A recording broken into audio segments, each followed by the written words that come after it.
கிறிஸ்துவனுடைய ஒரு குணாதிசயம் என்ன அப்படின்னு சொன்னா இரக்கம்.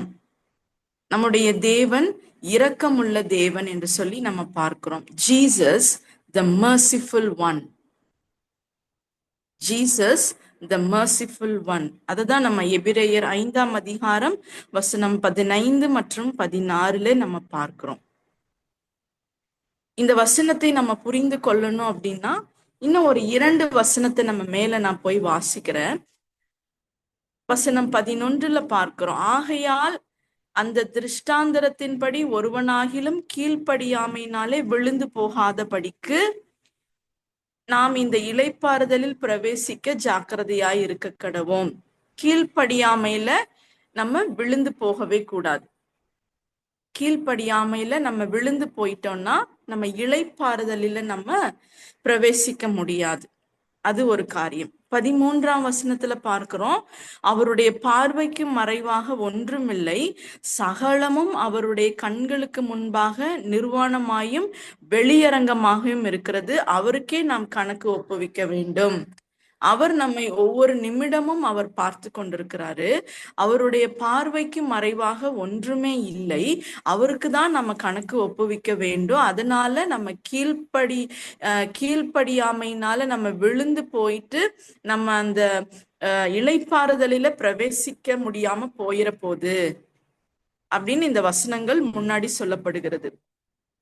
இப்ப நமக்கு தெரிஞ்சிருக்கும் இல்லைங்களா, இந்த எபிரேயருக்கு எழுதின ஆக்கியோன் எதற்காக இதை சொல்ல வருகிறார் என்று சொல்லி, எதற்காக நம்முடைய தேவன் இரக்கமுள்ள தேவன் என்று சொல்ல வருகிறார் இல்லையா. நம்ம ஒரு காலத்துல பாவிகளாக இருந்தோம், ஆண்டவருடைய இரத்தத்தினாலே கழுவப்பட்டு சுத்திகரிக்கப்பட்டு நாம் அவருடைய ரட்சிப்பை நாம் பெற்றுக்கொண்டோம். ஆனால் அதற்கு பிறகு நம்ம என்ன செய்யறோம், சில நேரங்களிலே அல்லது பல நேரங்களிலே நாம் கீழ்ப்படியாமல் விழுந்து விழுந்து நம்ம எந்திரிக்கிறோம் இல்லைங்களா. நம்ம விழுகும் பொழுது நம்ம என்ன செய்யறோம், கீழ்ப்படியாமல் அவருக்கு போய் விடுகிறோம். கீழ்ப்படியாமையினால நம்ம என்ன செய்யறோம் அப்படின்னா நம்ம அந்த இளைப்பாறுதலில் அந்த நம்ம அதாவது நித்திய காலமாக அவருக்கு அந்த அந்த இளைப்பாறுதல் அந்த அந்த காரியத்தை வந்து நம்ம இழந்து விடுகிற அந்த வாய்ப்பு இருக்கிறது. அதனாலதான் இது ஒரு எச்சரிப்பாக எபிரேயருக்கு எழுதின நிருபத்துல இந்த ஆக்கியோன் எழுதுகிறத பார்க்கிறோம். அதனால 13ஆம் வசனத்துல அவர் சொல்றாரு, நம்முடைய பலவீனங்களை குறித்து பரிதபிக்க கூடாத பிரதான ஆசாரியர் நமக்கு இராமல் எல்லா விதத்திலும் நம்மை போல சோதிக்கப்பட்டும் பாவம் இல்லாதவராய் இருக்கிற பிரதான ஆசாரியர் நமக்கு இருக்கிறார். அதனால உங்களுக்கும் எனக்கும் இந்த பாவத்துல விழுந்து எந்திரிக்கிற இந்த பலவீனம் இருக்கு, பாவத்துல விழுகிற இந்த பலவீனம் இருக்கு. அதனால்தான் நம்ம என்ன செய்யறோம், நம்முடைய பலவீனத்தினால கோவப்பட்டுறோம், பலவீனத்தினால கெட்ட வார்த்தை பேசிடுறோம், பலவீனத்தினால எரிச்சல் அடைகிறோம் இல்லையா, பலவீனத்தினால நம்ம பொறாமைப்படுறோம். இந்த எல்லாமே வந்து நம்மளுடைய பலவீனமாக இருக்கிறது. இந்த இடத்துல ஆண்டவர் என்ன சொல்றாருன்னா, பலவீனத்தை குறித்து நம்முடைய தேவன் பரிதபிக்கிற தேவனாக இருக்கிறார். ஒரு பரிதபிக்க கூடிய பிரதான ஆசாரியர் நமக்கு இருக்கிறார். அது மாத்திரமல்ல, ஏன் தெரியுமா, ஏன்னா அவர் இந்த உலகத்துல வாழும் பொழுது நம்முடைய தேவன் எல்லா விதத்திலும் சோதிக்கப்பட்டு ஆனாலும் பாவம் செய்யாமல் இருந்தார் இல்லையா. சோதிக்கப்பட்டும் பாவம் இல்லாதிருக்கிற பிரதான ஆசாரியர் நமக்கு இருக்கிறார். நமக்கு சோதனை வரும்பொழுது என்ன செஞ்சிடறோம், பாவத்துல விழுந்துடுறோம். ஆனா அவர் வந்து எல்லா விதத்திலும் சோதிக்கப்பட்டும் அவர் பாவம் இல்லாம இருக்கிறார். அதனால he can understand, a God who can understand our temptations. நம்மளுடைய சோதனைகளை அவர் புரிந்து கொள்ளுகிற தேவனாக இருக்கிறார். ஏன்னா அவரும் அந்த பாதையில கடந்து போனதுனால அவர் அதை புரிந்து கொள்ள முடியும். அதற்காக நம்மை பார்த்து அவர் பரிதபிக்கவும் முடியும். பிரியமானவர்களே, அதனால நம்ம 16வது வசனம் கடைசி வசனத்துல என்ன சொல்லுகிறது? ஆதலால் நாம் இரக்கத்தை பெறவும் ஏற்ற சமயத்தில் சகாயம் செய்ய கிருபை அடையவும் தைரியமாய் அவரிடத்துல சேர கடவோம். அதனால நம்ம என்ன செய்யணுமா? அவருடைய இரக்கத்தை பெறணும். நம்ம பாவம் செஞ்சுட்டோம், சோதனை வரும்பொழுது நம்ம பாவம் செஞ்சுட்டே இருக்கிறோம் ஒவ்வொரு நாளும். ஆனா இரக்கத்தை கேட்பதற்கு நம்ம பயப்படக்கூடாது. அவருடைய கிருபா சண்டையில தைரியமாய் போய் நிக்க வேண்டும் அப்படின்னு சொல்லி இந்த வசனம் சொல்லுகிறது. இன்றைக்கு நம்ம பார்க்க அந்த குணாதிசயம் என்ன? இரக்கம். நம்முடைய தேவன் இரக்கமுள்ள தேவன். அவர் he is a merciful God அப்படின்னு சொல்லி நம்ம பார்த்தோம். இந்த இரக்கத்தை பெறுவதற்கு நம்ம தைரியமாய் அவரிடத்துல போகணும் அப்படின்னு சொல்றோம் இல்லையா? இந்த இரக்கம் என்றால் என்ன அப்படின்னா, தண்டிக்கும் அதிகாரம் இருந்தும் தண்டிக்காமல் மன்னிக்கிறது தான் இரக்கம். ஒருத்தருக்கு உங்களையும் என்னையும் தண்டிப்பதற்கு அதிகாரம் இருக்கு, ஆனா அதை செய்யாம மன்னிக்கிற அந்த குணாதிசயத்திற்கு பேரு தான் இரக்கம். சரிங்களா? One who has the power to or right to punish, but he is doing the forgiving attitude. He is having the forgiving attitude. நமக்கு அந்த அந்த அவருக்கு எல்லா ரைட்டும் இருக்கு இல்லைங்களா? நம்மள பனிஷ் பண்றதுக்கு எல்லா ரைட்ஸும் இருக்கு. ஆனாலும் அதை செய்யாம அவர் forgive பண்றார், நம்மள மன்னிக்கிறார். அதற்கு பேரு தான் என்னது? mercy அல்லது கருணை அல்லது தயவு அல்லது இரக்கம். நம்ம இந்த பாடல்ல கேட்டோம் இல்லைங்களா? மன்னிப்பு அருளும் மாம்பெரும் அரசே உனதுள்ளம் கருணை ஊற்றோ. அந்த கருணை, இரக்கத்திற்கு இன்னொரு பெயர் என்ன தெரியுமா? கருணை.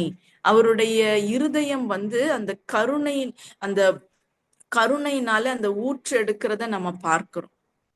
எந்த இடத்துலயும் ஸ்டாப் ஆகவே ஆகாது. அந்த ஊற்று எந்த இடத்துலயும் நிக்கவே நிக்காது. அதனாலதான் நம்ம எவ்வளவுதான் பாவம் செய்து அவர்கிட்ட போய் நின்னாலும் அவருடைய இரக்க குணத்தினால, அவருடைய தயவுனால, அவருடைய கருணையினால நம்ம மன்னிப்பை நாம் பெற்றுக்கொள்ளுகிறோம் பிரியமானவர்களே. இன்னொரு வசனத்தை நான் வாசிக்கிறேன். 1 பேதுரு 1ஆம் அதிகாரம் 4ஆம் வசனம், பக்கம் 317. 1 பேதுரு 1ஆம் அதிகாரம் 4ஆம் வசனம். நான் லாஸ்ட் பகுதி மட்டும் வாசிக்கிறேன். தமது மிகுந்த இரக்கத்தின்படி நம்மை மறுபடியும் ஜெனிப்பித்தார். In his great mercy, he has given us new birth into a living hope. அவருடைய மிகுந்த இரக்கத்தின்படி என்ன செஞ்சிருக்கிறாரு? நம்மை மறுபடியும் ஜெனிப்பித்திருக்கிறார். இன்னொரு புதிய ஒரு வாழ்க்கையை கொடுத்திருக்கிறார். அவர் ஏதோ நம்ம ரட்சிக்கப்பட்ட நாள் மாத்திரம்தான் புதிய வாழ்க்கையை நமக்கு கொடுத்திருக்கிறார், ஜெனிப்பித்திருக்கிறாருன்னு கிடையாது. அநேக முறை நம்ம பாவம் செய்து விட்டு இந்த பரிசுத்த ஆவியானவரை நம்ம துக்கப்படுத்தி இருப்போம். அவர் சைலண்டா இருப்பார் நம்மளுடைய வாழ்க்கையில. ஆனா நம்ம ஒரு சில நேரம் நம்ம என்ன செய்வோம்? ஆண்டவர்கிட்ட போயிட்டு மன்னிப்பு கேட்கும் பொழுது நமக்கு ஒரு விதமான ஒரு சமாதானம் கிடைக்கும், சந்தோஷம் கிடைக்கும், நம்பிக்கை வரும் இல்லைங்களா? நம்மளுடைய உணர்வுகளில, உள்ளத்துல ஒரு புத்துணர்வு கிடைக்கும். அதுவும் ஒரு ஜெனிப்பிக்கிறது தான். பரிசுத்த ஆவியானவரை ஆக்டிவா நம்ம கொண்டு வரதும் என்னது? ஒரு ஜெனிப்பித்தல், ஒரு நியூ லைஃப். நம்ம பல நேரங்களில நம்ம பல காரியங்களை செய்துவிட்டு அவரிடத்துல போய் இரக்கத்திற்காக நிற்கும் பொழுது நிச்சயமாக அவர் இரக்கத்தை கொடுத்து கொண்டேதான் இருக்கிறார். அவர் ஒரு பொழுதும் அவர் நம்மை நியாயம் தீர்க்காமல், ஒரு பொழுதும் நம்மை குற்றப்படுத்தாமல், நீ எத்தனை முறை நான் உன்னை மன்னிக்கிறது, எத்தனை முறை நான் உன்னைய மன்னித்து நான் ஏற்றுக்கொள்வது அப்படின்னு சொல்லி நம்ம குற்றப்படுத்தாம, நம்மை காயப்படுத்தாம, நம்மள நிறைய நேரம் நம்மள ரொம்ப பொறுமையா, ஜென்டிலா, நீடிய பொறுமையோடு கூட நம்மை அரவணைத்து மன்னித்து அவர் ஏற்றுக்கொண்டு வருகிறாரு இல்லையா? அதை நம்ம ஒவ்வொரு நாளும் ஒரு சிலர் நம்ம அனுபவித்து ருசித்து பார்த்து கொண்டிருக்கிறோம் பிரியமானவர்களே. அது மாத்திரமல்ல, அவர் உலகத்துல வாழ்ந்த நாட்களில நம்ம பார்க்கிறோம், அவர் அநேகரை தனக்கு எதிரா பேசினவங்களை, தனக்கு எதிரா செயல்பட்டவங்களையே அவர் மன்னித்து, அவருடைய இரக்க குணத்தினாலே அவர் என்ன செஞ்சிருக்கிறாரு, மன்னித்து ஏற்றுக்கொண்டிருக்கிறார். பேதுருவெல்லாம் பார்க்கும் பொழுது அவர் எத்தனை முறை ஆஹ் அவருடைய முதுகுல குத்தினாலும் அவர் இரக்கத்தை காண்பித்தார். ஏன்னா அவர் மன்னித்து மனதுருகி அந்த இரக்கத்தை காண்பித்ததை பார்க்கிறோம். சோ இந்த நாளிலும் கூட நம்ம ஒரு சிலர் ஐயோ நம்ம பாவம் செஞ்சிட்டோம், இனிமே அவருடைய சமூகத்துல நம்ம பிரவேசிக்க முடியுமா, அவருடைய சமாதானத்தை நம்ம பெற்றுக்கொள்ள முடியுமா, அவருடைய சந்தோஷத்தை நாம் திரும்பவுமா பெற்றுக்கொள்ள முடியுமான்னு சொல்லி தயக்கத்தோடு கூட நம்ம இன்னும் நின்று கொண்டிருந்தா, அதற்குதான் இந்த எபிரேயர்ல நம்ம வாசிச்சோம், தயக்கம் இல்லாமல் தைரியமாய் நம்ம அவருடைய கிருபாசன தண்டையிலே நம்ம சேர கடவோம். ஏன்னா அவர் ஏற்ற நேரத்துல நமக்கு இறங்கி ஏற்ற நேரத்துல நமக்கு சகாயம் கொடுப்பார். ஏன்னா அவருடைய இரக்கம், அவருடைய தயவு, அவருடைய கருணை நமக்கு ஒவ்வொரு நாளும் தேவைப்படுகிறது. இல்லாட்டி நம்மளுடைய வாழ்க்கையில நம்ம ஸ்மூத்தா நம்மளுடைய வாழ்க்கையில போகவே முடியாது. நம்ம பாவத்தை வைத்து கொண்டு ரொம்ப நம்ம அப்படி இருந்துட்டே இருந்தோம்னா நம்ம நம்மளுடைய வாழ்க்கை சமாதானத்தோடு கூட போகவே முடியாது, ஸ்மூத்தா அது போகவே முடியாது. சோ அதனால ஒரு பக்கம் என்ன செய்யணும்னா, நம்ம கருணையுள்ள தேவன், இரக்கமுள்ள தேவனை நோக்கி கூப்பிட்டு அவருடைய இரக்கத்தை நம்ம எடுத்துக்கொண்டு நம்ம என்ன செய்யலாம்னா, சமாதானத்தோடு கூட, சந்தோஷத்தோடு கூட, உற்சாகத்தோடு கூட, மகிழ்ச்சியோடு கூட, நம்பிக்கையோடு கூட ஒவ்வொரு நாளும் நம்ம கடந்து செல்லணும். அதே நேரத்துல நம்ம என்ன பண்றோம், இந்த தவ காலத்துல அவருடைய குணாதிசயம் இது அப்படின்னு சொல்லிட்டு அந்த குணாதிசயத்தை நம்மளுடைய வாழ்க்கையிலும் நம்ம என்ன செய்யணும், கடைபிடிக்க தான் நம்ம இந்த ஒவ்வொரு நாளும் தியானத்தை நம்ம ஈடுபட்டு கொண்டிருக்கிறோம் இல்லைங்களா? சோ அவர் இரக்கமுள்ள தேவன், அவர் கருணை உள்ள தேவன். அதனால நம்ம எப்ப வேணாலும் அவர்கிட்ட போய் நம்ம நிக்கலாம், நம்ம மன்னிப்பை எதிர்பார்த்து நிக்கலாம். அவரும் அந்த மன்னிப்பை கொடுத்து நம்மை ஆசிர்வதிக்க போகிறார். அது ஒரு பெரிய ஒரு வாக்குத்தத்தம் இந்த நாளில, ஒரு ப்ராமிசிங் வேர்டா இருக்கு. ஆனா அதே நேரத்துல நீங்களும் நானும் என்ன பண்ணணும்னா, பல நேரங்களிலே நம்மை பல விதத்துல பலர் நம்மை காயப்படுத்தி இருக்கலாம், துக்கப்படுத்தி இருக்கலாம். சரிங்களா? வார்த்தையினாலேயோ செய்கையினாலேயோ நம்ம என்ன செஞ்சிருக்கலாம், பலர் நம்மை துக்கப்படுத்தி இருக்கலாம். நம்ம இன்னும் அதை இருதயத்துல வைத்து கொண்டு பல விதத்துல நம்ம இன்னமும் அந்த ஜட்ஜ்மெண்டல் ஆட்டிடியூடோட, நியாயம் தீர்க்கிற அந்த மனதோடு கூட இன்னமும் நம்ம அந்த அன்ஃபர்கிவிங் ஸ்பிரிட்டோடயே இருக்கிறோமா? இன்னும் அந்த மன்னிப்பு முழுசா கொடுக்க முடியாம நம்ம அப்படியே நம்மளோட இருதயத்துல வச்சுட்டே இருக்கிறோமா? ரெண்டு விதத்துல நம்ம ரியாக்ட் பண்ணிட்டே இருக்கிறோம். ஒண்ணு, நம்ம என்ன செய்யறோம் அப்படின்னா, நம்மளை யாராவது காயப்படுத்தும் பொழுது என்ன செய்யறோம், டைரக்டா அவங்க கிட்ட போய் சண்டை போட்டுடுறோம்.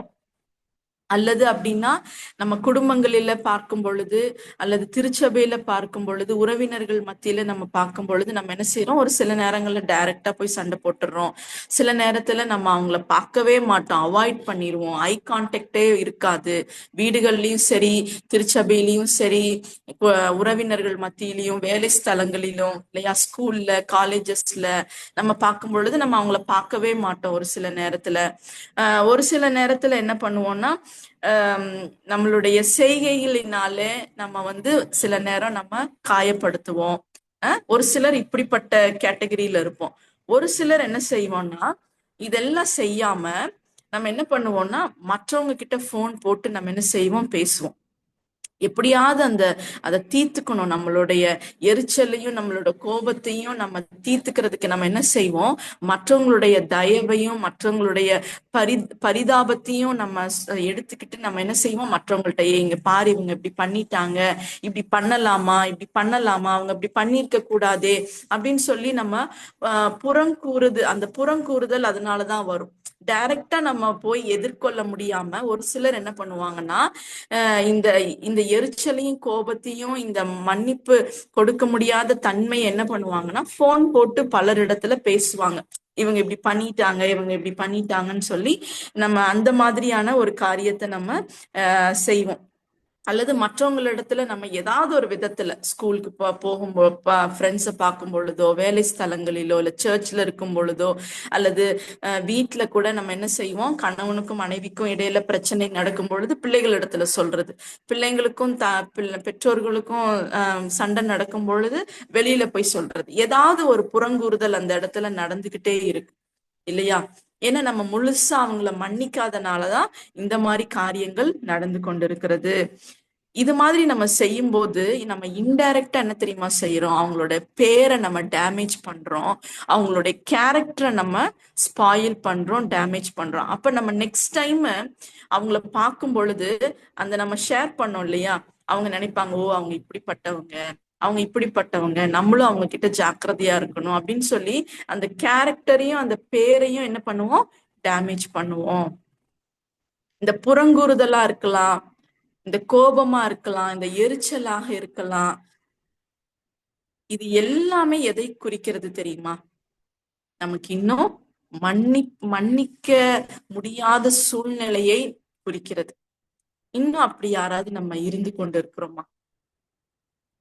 அப்படி இருந்தா ஆண்டவர் சொல்றாரு, நான் உனக்கு இரக்கத்தை காண்பிச்சேன் இல்லையா, நீ எத்தனை முறை நீ பாவம் செய்தாலும் அத்தனை முறையும் நான் உன்னை மன்னித்து இறங்கி நான் உன்னை ஏற்றுக்கொண்டேன் இல்லையா? அதே போல ஏன் நீ மற்றவங்களுக்கும் அதை செய்யக்கூடாது? நமக்கு அந்த தண்டிக்கிற அதிகாரம் இருக்கு, தண்டிக்கிற அதிகாரம். ஏன்னா நம்மளை ஹர்ட் பண்ணிருக்கிறாங்க, நம்மளை காயப்படுத்தி இருக்கிறாங்க. அதனால எல்லா விதத்திலையும் அவங்கள திருப்பி அடிக்கிறதுக்கு நமக்கு அதிகாரம் இருக்கு. ஆனாலும் நாம் அதை செய்யாமல் இருப்போம் என்று சொன்னால் அதற்குரிய பலனை, அதற்குரிய ஆசிர்வாதத்தை நிச்சயமாக நாம் உடனடியாகவோ அல்லது பரலோகத்திலோ நமக்கு நிச்சயமாக கிடைக்கும். நமக்கு உடனடியாக நம்மளோட சரீரத்துல அந்த ஆசிர்வாதம் கிடைக்கலாம், அல்லது பொருளாதாரத்துல அந்த ஆசிர்வாதம் கிடைக்கலாம், அல்லது குடும்பத்துல நமக்கு ஆசிர்வாதம், படிப்புல நமக்கு அந்த ஆசிர்வாதம் கிடைக்கலாம். நம்மை நாமே அதற்கு விட்டு கொடுப்போமா பிரியமானவர்களே? நியாயம் தீர்க்கிறதை விட்டு மற்றவர்களை குற்றப்படுத்துகிறதை விட்டு அந்த மன்னிக்கிற குணத்தை நாம் பெற்றுக்கொள்ள நாம் முயற்சிப்போம். அந்த இரக்க குணத்தை, ஆண்டவரிடத்திலிருந்து பெற்றுக்கொண்ட அந்த இரக்க குணத்தை நாம் மற்றொரு ஒவ்வொரு நாளும் காட்டும் பொழுது நிச்சயமாக நமக்கு அந்த ஆசிர்வாதத்தை ஆண்டவர் கொடுப்பார்.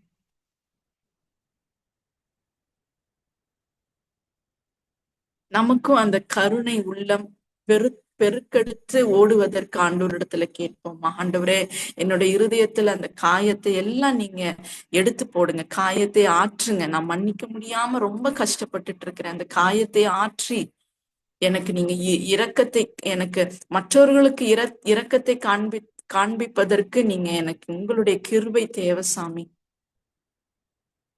நான் இன்னமும் அவங்கள பத்தி மற்றவங்கள்ட்ட பேசிட்டே இருக்கிறேன், அவங்க இல்லாத நேரத்துல அவங்கள பத்தி நான் பேசுறேன், அவங்க இருக்கிற நேரத்துல அவங்கள வார்த்தையினால நான் குற்றப்படுத்தி கொண்டே இருக்கிறேன்.